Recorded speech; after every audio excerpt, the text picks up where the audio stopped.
Hello साथीहरू, सारा दुनियाँले दामी दामी खाना बनाएर हाल्छ होला हो आफ्नो ब्लगमा। म चाहिँ भने अल्छीको खाना बनाएर ल्याएको छु।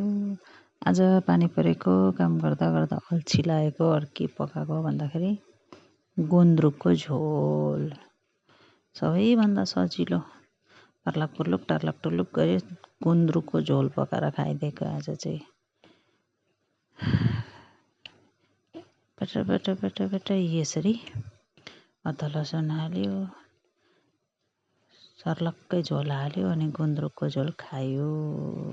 हुन चाहिँ यो चाहिँ अल्छीले सबै दाल भात सब्जी बनाउनुको अल्छीले कि गुन्द्रुकको झोल हालेर भात खाएको।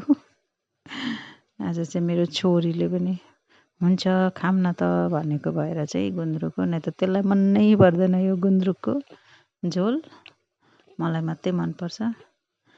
त्यही भएर आज चाहिँ हाम्रो छोरीलाई चाहिँ गुन्द्रुकको झोल भात खानु दिएको।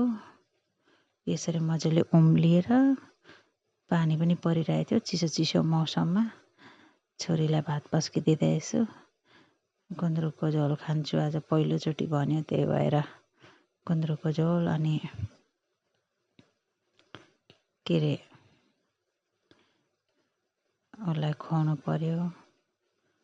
अब गुन्द्रुकको झोलले मात्रै पनि पुग्दैन, के अरे लस्सी खान्छु भनेर यहाँ लस्सी पनि बनाइदिएँ अनि अलिकति धुलो अचार पनि हालिदिएँ।